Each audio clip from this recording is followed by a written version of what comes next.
This is a SnapEd New York video presentation.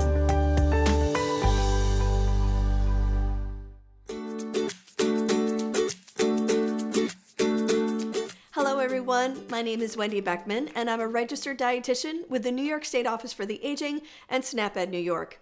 Thanks for joining me today on What's Cooking with NYSOFA. Today I'm going to be making a rice bowl breakfast with fruit and nuts. And as the name suggests, you can eat this for breakfast, but I think it could also be used as a midday snack. It's a great way to get more whole grains and whole fruits into your eating pattern. We're going to post a link to the recipe below, and you can also find it on the SnapEd New York website at www.snapedny.org. Now, this is a great recipe because it's so flexible. The recipe calls for brown rice, but you can use any whole grain that you want. For example, you could use barley, buckwheat, quinoa, or millet. Also, you can customize the type of fruit and nuts that you want to add, or you can skip the nuts altogether if you want to. Before we start cooking, let's look at the My Plate graphic. Here's the grains section. Remember that you want to make half of your grains whole grains. This recipe also has fruit in it, so that covers the fruits and vegetables section of My Plate. Aim to make half of your plate fruits and vegetables every time you sit down to eat. Although 100% fruit juice can be part of a healthy diet, try to include more whole fruits into your day to ensure that you get enough fiber. Whole fruits include fiber, which is something that is missing in fruit juice. And most Americans don't get enough fiber, so adding more wherever you can is a good idea. Fiber helps with digestion and it promotes regularity. Whole fruits can also add necessary vitamins and minerals in your diet, so add different colored fruits with your meals and snacks. Whole fruits can add color and texture to your meals, and variety is the spice of life, so adding more color to your plate can make your meal more appealing. Another ingredient in the recipe contains fiber. That's whole grains. Grains like brown rice, barley, oatmeal, quinoa, and millet are all examples of whole grains. Whole grains are a good source of fiber and vitamins and minerals, such as B vitamins, like folate, thiamine, riboflavin, and niacin, vitamin E, and minerals like iron, zinc, magnesium, and phosphorus, depending on the whole grain that you're eating. Aim to make half of your grains whole grains every day. Refined grains like white rice and foods made with white flour don't have the same health benefits as whole grains. Refined grains don't have as much fiber or the same vitamins and minerals as refined grains. Whole grains, as part of a balanced diet, can help prevent certain diseases like heart disease, cancer, and diabetes. Adding whole grains to your eating pattern can help you stay healthy now and in the future. And now that we've taken a look at some of the ingredients in the recipe, let's make a rice bowl with fruit and nuts. This recipe makes 2 servings, and you can certainly keep half of the rice mixture for the next day, but I would just wait to add the fruit until you're ready to eat it. Before you start cooking, remember to wash your hands with soap for at least 20 seconds or use an alcohol-based hand sanitizer before you start cooking. Now let's look at the ingredients for this recipe. This recipe calls for 1 cup of cooked brown rice, and this recipe would be a great way to use up some leftover brown rice that you had from the night before. Here I have 1/2 of a cup of 1% milk, but you can use skim milk also if you like. Here is 1/2 of a teaspoon of cinnamon, and you could add a little bit more if you wanted to. And last, you have to add 1 cup of chopped fruit. Now, here is where you can really customize the dish and add whatever you like. I have a fresh banana here. I have fresh blueberries, and I also have a fresh apple, and I'm going to cut those up in just a minute. Now, I also have some frozen strawberries. I have some dried raisins, and I have some canned peaches. Just remember, if you're going to use canned fruit, you're going to want to look for the low sugar kind. So anything that has light syrup or juice instead of heavy syrup, that's a better option. So that's what you can use for your canned fruits. Here you can see that all forms of whole fruit count. Fresh, frozen, dried, or canned can all be used to add more whole fruit to your eating pattern. And sometimes it's a good option to use things like frozen strawberries or canned peaches or any other canned or frozen fruits, because a lot of times those items are already chopped up. So if using a knife is sometimes difficult for you or it's a little challenging, using something that is already chopped up, that's been canned or frozen, that's always a great way to sort of get rid of some of the chopping that you have to do in this sort of a recipe. So I have 2 tablespoons of chopped walnuts, and you can use any kind of nuts that you like, or you can skip them altogether. If you purchase nuts, look for the low sodium or no salt added varieties. Oftentimes you can find the no salt added nuts in the baking section of the store, so that's a good tip. Now this recipe calls for using a microwave, and you certainly can do it that way. You can heat up the rice mixture that way, but I'm going to heat this up using a saucepan on the burner. So first I'm going to add the milk into the pan. Let's put that in. And next I'm going to add this brown rice. This has already been cooked. We're going to stir that together. And next I'm going to add the cinnamon to the pan, and I'm going to add about a teaspoon. I have a little more than that in here. All right. We're going to stir that together.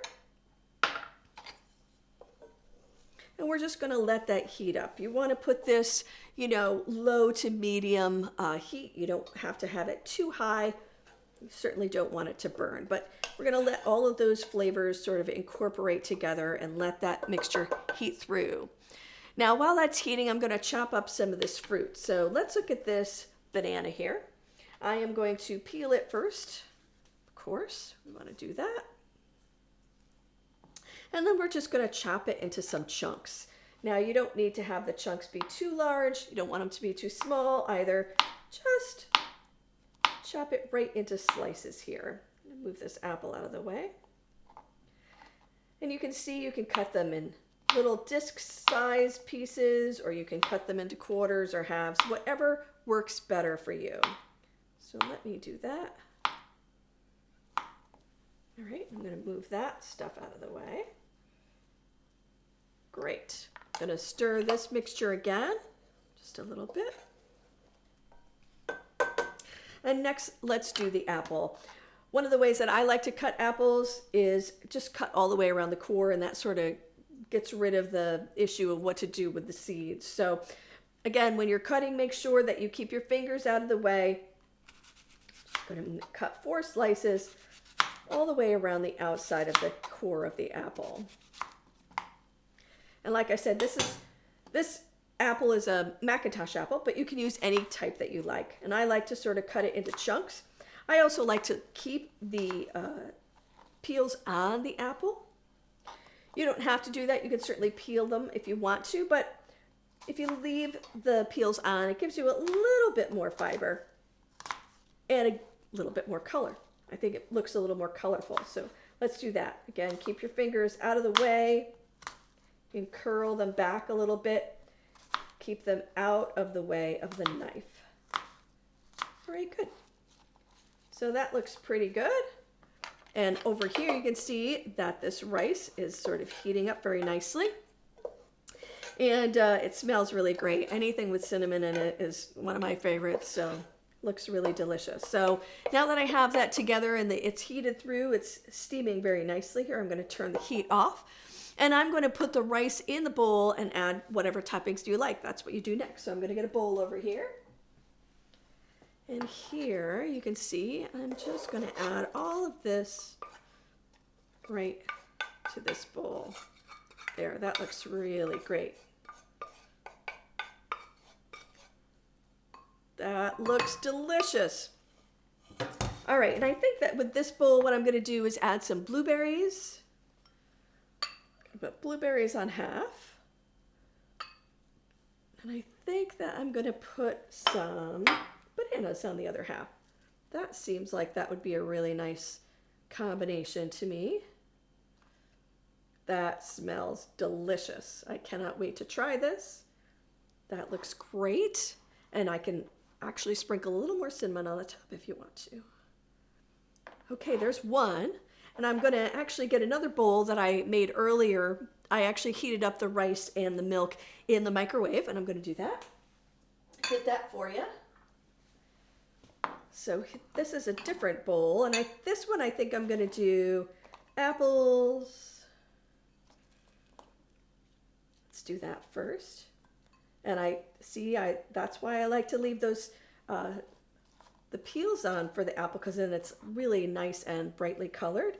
And then I think I am going to use the raisins next. So let's put on some of these raisins. That looks fantastic. And let's do some walnuts. So apples, raisins, and walnuts. And then my favorite, we're going to do some more cinnamon. Okay, a little bit sprinkled down there. That looks amazing and it smells just really great. And here's a little bit of granola. You could add some of that onto the top if you wanted to, or have it on the side, whatever you like. That looks great.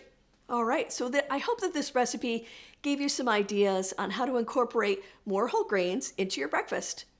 Don't forget to join me next month when I'm going to be making a chicken, vegetable, no crust quiche. Eggs are a wonderful source of protein, and this quiche is another great recipe for breakfast or even dinner.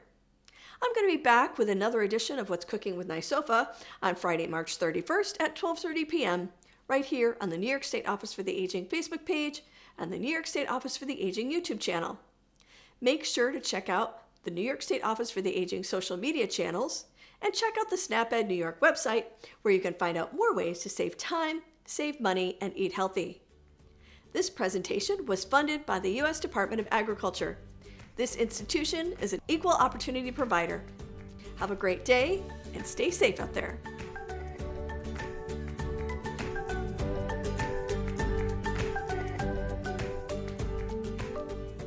Thank you for joining us today. We know the healthy choice isn't always the easiest choice, but small changes can make a big difference. Start today by getting involved with SNAP-Ed New York. This program is free for those who qualify or receive SNAP benefits. We want to help you save time, save money, and eat healthy. Learn how SNAP-Ed can make a difference in your life.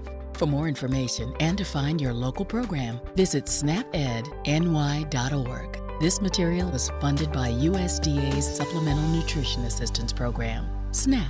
This institution is an equal opportunity provider.